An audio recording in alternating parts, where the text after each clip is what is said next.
এবং কোরআনে আল্লাহ ওয়াদা করেছে ওয়া সাউফিউতিকা রাব্বুকা ফাতারদা, আমি আল্লাহ ততক্ষণ পর্যন্ত আপনাকে খুশি করব যতক্ষণ পর্যন্ত আপনি খুশি হবে।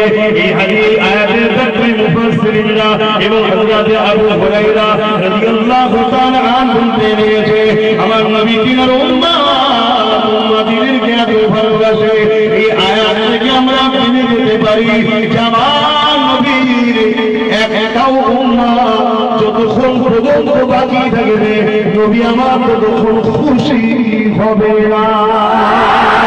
এর মানে আমার নবী প্রত্যেকটা ঈমানদার নরনারী উম্মতি জান্নাতি হবে।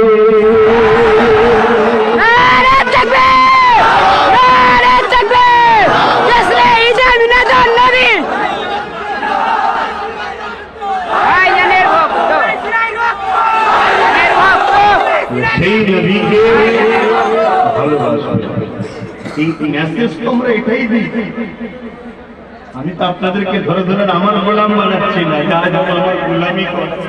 নাউযুবিল্লাহ, আমাদের কাজ आप लोगों को पकड़ पकड़ के आमीना की लाल गुलाम बनाने की कोशिश कर रहे हैं। बोलिए सुभान अल्लाह। যারা আমিনার লালের গোলাম হবে, আমিনার লাল তাদেরকে আল্লাহর দাসত্ব করার শিক্ষা দেবে। জোরে বলুন।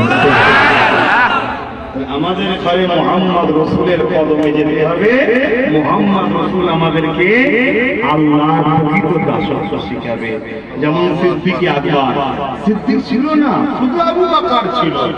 আমার দাদু হয় বংশে, তিনার খুন আমার শরীরে আছে।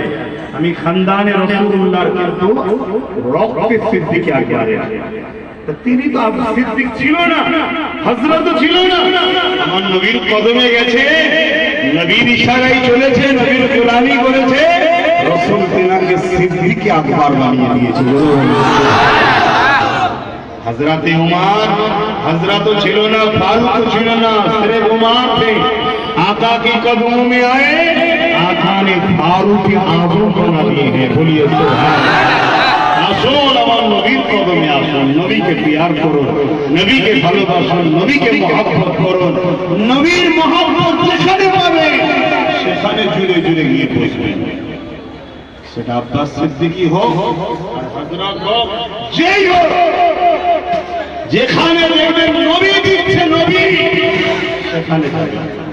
আর যেখানে নবী নেই, নবী দেয় না, নবী শিখাই না, নবী বুঝাই না, সেখান থেকে দূরে থাকবেন। কেননা আমরা কোরআনে পড়েছি ইন্নাল্লাহ